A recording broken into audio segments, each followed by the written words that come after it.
Hello friends, स्वागत है आप सभी का बीइंग मदर के नए वीडियो पे। आज हम एक बहुत ही इंपॉर्टेंट टॉपिक पे बात करने जा रहे हैं, that is how to increase the breast feed for the baby. जी हाँ, breast feed, the gold liquid which is also called the gold liquid. And doctors तो यहाँ तक बोलते हैं the best gift which a mother can give to the baby is the breast feed. जी हाँ, जो सबसे अच्छा तोहफा जो एक माँ अपने बच्चे को दे सकती है वो है ब्रेस्ट फीड, माँ का दूध। माँ का दूध सबसे ज़्यादा इम्पॉर्टेंट होता है बच्चे की ग्रोथ के लिए, उसकी इम्यूनिटी डेवलप करने के लिए, फॉर साउंड स्लीप। बच्चे के सोने के लिए भी ब्रेस्ट मिल्क बहुत ज़्यादा ज़रूरी है, क्योंकि अगर बच्चे का पेट भरा है तो उसको नींद भी अच्छी आएगी, और नींद अच्छी आएगी तो उसका ग्रोथ भी बहुत अच्छा होगा, एंड उसको आगे जाके बीमारियां भी कम होती हैं, क्योंकि उसका इम्यून सिस्टम डेवलप अच्छा हो रखा होता है, इसलिए उसको बीमारियां भी कम होती हैं। क्योंकि मदर मिल्क में ऐसा कुछ भी नहीं है जो बच्चे को नहीं बचा, उसको प्रॉपर फैट मिल रहा है, उसको वाटर मिल रहा है, उसको मिनरल्स मिल रहे हैं, उसको वाइटामिन्स मिल रहे हैं। इसलिए मदर की डाइट ज़्यादा से ज़्यादा अच्छी होनी चाहिए, ताकि बच्चे को सारे के सारे पोषण मिल सके, सारे न्यूट्रिशंस मिल सके। इसलिए मदर को अपना ध्यान सबसे ज़्यादा रखना होता है, क्योंकि मदर हेल्दी है तो बच्चा भी ऑटोमेटिकली हेल्दी होगा, बिकॉज वो माँ का दूध ही पी रहा है बच्चा, तो जो माँ खाएगी वही बच्चे को भी मिलेगा। इसलिए माँ को अपनी डाइट सबसे अच्छी रखनी है, और डाइट में ही छुपे हैं ये टिप्स जिनसे आपकी ब्रेस्ट फीड बढ़ सकती है। मेरा जो हुआ था, मेरा सिजेरियन हुआ था, तो जिन भी मदर्स का सिजेरियन हुआ है वो मेरी एक बात से ज़रूर सहमत होंगी कि सिजेरियन में ना ब्रेस्ट फीड एकदम से होना बहुत मुश्किल हो जाता है, कंपैरिजन नॉर्मल अगर डिलीवरी से करा जाए। मेरा सिजेरियन हुआ था और मुझे मिल्क प्रोड्यूस करने में एटलीस्ट 4 days to 1 week लग गया था। तब तक मेरा मिल्क नहीं हुआ था, मतलब आप बोल सकते हैं कि ना के बराबर। एंड मुझे डॉक्टर्स ने वहाँ पे इतना बोला था कि नथिंग, कुछ भी ऊपर से नहीं देना है बच्चे को, सिर्फ आपको अपना ब्रेस्ट मिल्क देना है। And being a new mother, मुझे पता भी नहीं चल रहा था कि मैं उसको फीड करा रही थी, और मुझे पता ही नहीं चल रहा था कि वो पी भी रहा है कि नहीं पी रहा। फॉर मी कि मैंने हाँ फीड करा दिया। अच्छा, जो सिजेरियन के बच्चे होते हैं वो लैच भी नहीं कर पाते। There is a thing called latching with the nipple. Suppose this is nipple and this is baby's mouth, तो लैचिंग ये होती है, the proper latching should be there, ताकि बच्चे को मिल्क मिल सके। एंड मिल्क प्रोडक्शन के लिए भी प्रॉपर लैचिंग होना बहुत ज़रूरी है फीडिंग के लिए। तो मुझे ये भी पता नहीं चल रहा था, तो रिजल्टेंट क्या हुआ, मेरे बच्चे जब डिस्चार्ज हुआ था तो उसे जॉइंट टेस्ट थोड़ा बहुत था, मतलब सारे बच्चों में हल्का फुल्का जॉइंट टेस्ट होता ही है। मैं एक ओ पॉजिटिव मदर हूँ, एंड जनरली ये कहा जाता है कि जो ओ पॉजिटिव मदर्स होती उनके बच्चों में थोड़ा सा जॉइंट टेस्ट ज़्यादा रहता है।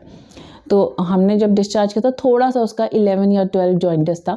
तो डॉक्टर ने बोला ठीक है, आप इसे फीड वगैरह कराना यूरिन के थ्रू और पूप के through, when he will do potty, तो उसमें एक्सट्रैक्ट हो जाएगा बाइल, एंड ठीक है, और धूप वगैरह सिकवाना। तो उस समय जब हम डिस्चार्ज होते, अगस्त एंड की मेरी डिलीवरी है, तो उस टाइम पे कुछ दिनों के लिए अनफॉर्चुनेटली धूप भी नहीं निकली, एंड मुझे लग रहा था मैं दे ही रही हूँ, फीड तो दे ही रही हूँ, तो लेकिन बच्चे का पेट तो भर ही नहीं रहा था, वो रोए जा था, क्रैंकी था।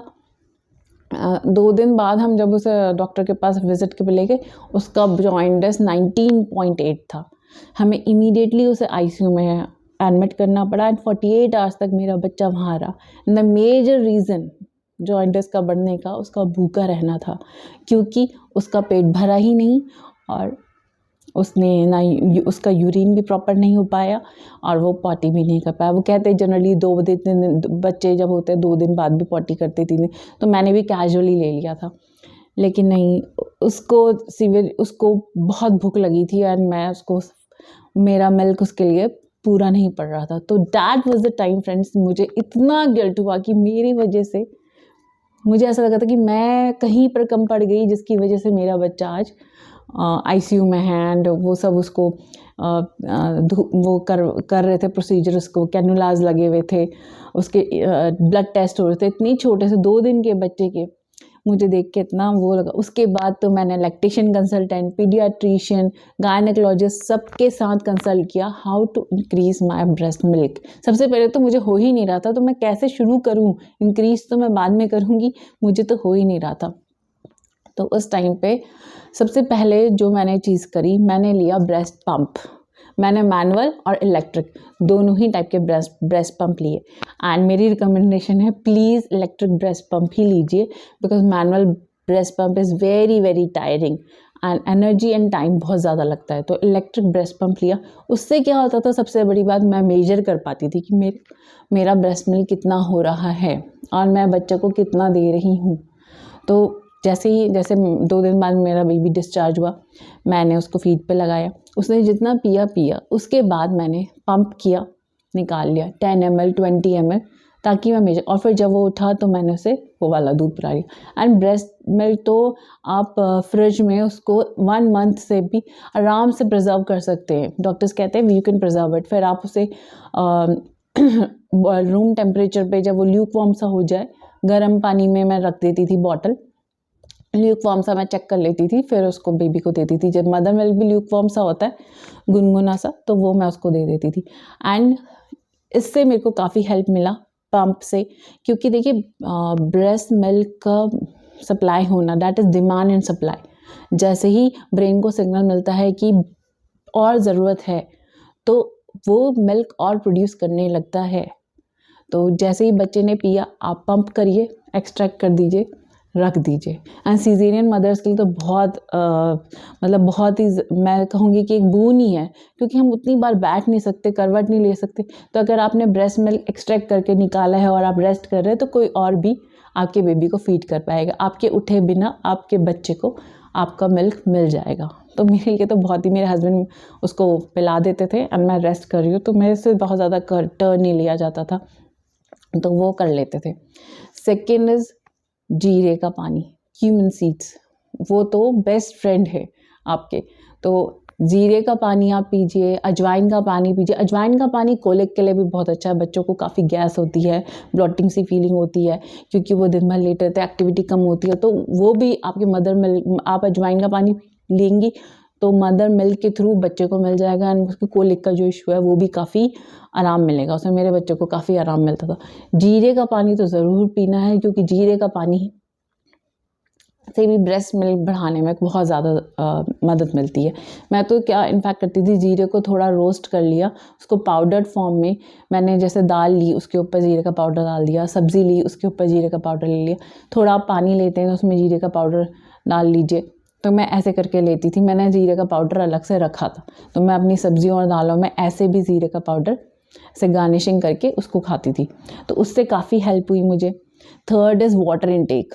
Water intake, green leafy vegetables, oats, दलिया, ज़्यादा से ज़्यादा ये सब चीज़ें खाइए। घिया, पपाया, ये सब चीज़ें आपकी डाइट में होनी चाहिए। एटलीस्ट वंस अ डे तो आप इन 4 चीज़ों में से एक चीज़ ज़रूर लीजिए एक बार, क्योंकि इनसे डाइजेस्टिव इश्यू भी काफ़ी अच्छे रहते हैं। अगर आपका डाइजेशन अच्छा होगा, आपके बच्चे का भी, बट नेचुरली डाइजेशन अच्छा होगा, उसको कोलिक का इश्यू भी नहीं होगा, वो पूप भी कर पाएगा एंड उसका सब अच्छा रहेगा। तो ये सारी चीज़ों ने मुझे काफ़ी हेल्प किया। 3 चीज़ें हो गई हैं, सबसे ज़्यादा है वाटर इनटेक। ये सारी चीज़ें जो मैंने आपको बताई, पपाया, घिया, जीरा, ये सब है वाटर इनटेक बढ़ाने के लिए। आप ज़्यादा से ज़्यादा पानी लीजिए, क्योंकि हमारा जो ब्रेस्ट मिल्क होता है that is 70 to 80% of water. आपने देखा है बच्चों को कभी भी 6 मंथ्स तक पानी नहीं देते। क्यों पानी नहीं देते? क्योंकि breast milk is comprising of 70 to 80% of water. तो ब्रेस्ट फीड तो मेरा हो गया, फर्स्ट 2 मंथ्स ईजिली चले गए, लेकिन 3rd मंथ से जैसे जैसे मेरे बेबी का थोड़ा भूख बढ़ने लगी, तो उस समय मुझे लगा कि मेरा फीड जो है, ब्रेस्ट मिल्क है, वो थोड़ा कम पड़ रहा है, उसको ज़्यादा दूध की ज़रूरत है और उतना वो सफाइस नहीं हो पा रहा ये सब्जियां इन सब खाने से। तो मुझे कोई चीज़ की ज़रूरत है, कुछ ऐसा सप्लीमेंट की ज़रूरत है जिससे मेरा ब्रेस्ट फीड इंक्रीज़ हो। तो मैं पीडियाट्रिशियन के पास गई, वैक्सीनेशन के लिए जाते थे, तो वहाँ मैंने उनसे कंसल्ट किया, तो उन्होंने मुझे बताया गैलेक ग्रेन्यूल्स के बारे में। ग्रेन्यूल्स, हाँ जी हाँ, मुझे गैलेक ग्रेन्यूल्स नाम से उन्होंने एक प्रोडक्ट दिया था, जो कि एक टाइप का हर्ब्स है। वो हर्ब से बना हुआ है, मीठा सा होता है, ग्रेन्यूल्स फॉर्म में होता है, वाइट ग्रेन्यूल्स होते हैं उसमें, अलग अलग फॉर्म में आता है। मैंने इलायची फॉर्म में लिया था, पाउडर इलायची अरोमा था उसमें। तो उसको 1 चम्मच सुबह, आपको प्रोडक्शन के हिसाब से 1 चम्मच सुबह, 1 चम्मच शाम, आप दूध के साथ उसको 1 चम्मच डाल के, वो स्वीटनर टाइप का है, उसमें आपको शुगर ऐड करने की ज़रूरत नहीं है, आप उसको लीजिए एंड इमीडिएट, जैसे आपने आज लिया, कल ही आपका ब्रेस्ट फीड ट्रिमेंडस अमाउंट से अच्छा खासा बढ़ जाएगा।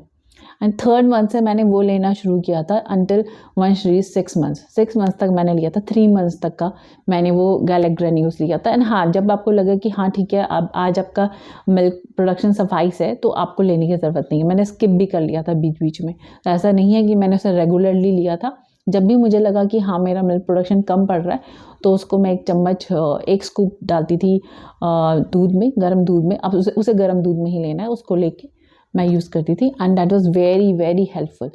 तो वो भी आप ले सकते हैं, that is very very essential and मुझे काफ़ी हेल्प हुई पर्सनली उससे। एंड जो लास्ट जो मेरे लिए गेम चेंजर रहा था, वो मेरी मदर इन लॉ ने बनाया था। हमारे यहाँ, मैं उत्तराखंड से बिलोंग करती, तो हमारे यहाँ उसको हरेला बोलते हैं। वैसे काफ़ी लोग के यहाँ पजरी, पिन्नियाँ, ये सब चीज़ें कहते हैं, but not in solid form. मैंने लड्डू के फॉर्म में नहीं लिया था। मेरी मदर इन लॉ से रोज़ फ्रेश बनाती थी। डिटेल्ड रेसिपी भी मैं आप लोगों से शेयर कर दूँगी, फ़िलहाल मैं ऐसे ही बता रही हूँ। उसमें क्या होता था, जैसे मेरा सिज़ेरियन हुआ था तो मुझे फ़ैट थोड़ा कम ही मैं लेती थी, मेरा वेट भी काफ़ी ज़्यादा था। तो हल्का सा आधा चम्मच घी में गोंद, dry fruits, white sesame seeds and आप उसमें वो भी डाल सकते हैं, चिरौंजी कहते हैं, कमरकस, पीपरी, ये सब चीज़ें रोस्ट करके हल्का सा, और फिर उसे ग्राइंड कर देती थी। फिर थोड़ा सा आधा चम्मच घी में आटा, प्लेन ग्राम फ्लोर, उसको भूनती थी, ठीक है। और उसके बाद उसमें आप पानी डाल देती थी, चीनी डाल के। चीनी या आप शुगर ऐड कर सकते हैं या आप जैगरी ऐड कर सकते हैं, लेकिन क्वांटिटी थोड़ी ज़्यादा होनी चाहिए। मेन थिंग है वो थोड़ा स्वीट होना चाहिए, वो मीठा रहेगा तभी, क्योंकि मीठे से ही मिल्क प्रोडक्शन बहुत अच्छा होता है। मेरा पर्सनली ये रहा कि मीठा खाने से मिल्क प्रोडक्शन काफ़ी रहा। तो यहाँ पे आप जैगरी ऐड कर लीजिए या शुगर ऐड कर लीजिए, और वो जो आपने रोस्ट किए थे सारी चीज़ें, उसको आप डाल दीजिए। एंड बिलीव मी और नॉट, मुझे ना instant within 2 hours a very good amount of milk production हुआ था। एंड मैं उसे रोज़ सुबह पीती थी। मेरा ब्रेकफास्ट मोस्टली वही होता था। अगर मेरा ब्रेकफास्ट नहीं हो पाया वो वाला, तो मैं नाइट में वो पीती थी। एंड वो आप गरम गरम पीजिए, वो हलवे की तरह ना, ऐसे सेमी लिक्विड सॉर्ट ऑफ, तो वो बहुत ही ज़्यादा फ़ायदा करता है। मेरे लिए तो बहुत बड़ा गेम चेंजर रहा था वो। मैं उसको पीती थी एंड आप यकीन नहीं करेंगे, मेरा बहुत अच्छा मिल्क सप्लाई हो गया था। मेरे बच्चे ने कब 6 मंथ्स में, मुझे लगता है शायद मैं जब नहीं होती थी या पूरा ख़त्म हो जाता था, लास्ट 6 मंथ में ही उसने 1 या 2 बार फॉर्मूला पिया होगा। मैंने बस 1 बार 1 डब्बा फॉर इमरजेंसी यूज़ मैंने 1 डब्बा रखा था, बिकॉज मैं एक फिजियोथेरेपिस्ट हूँ, तो मुझे विजिट्स पे भी जाना होता था। तो मैंने एक रखा था कि अगर इमरजेंसी में ख़राब हो जाए तो आप ये दे देना।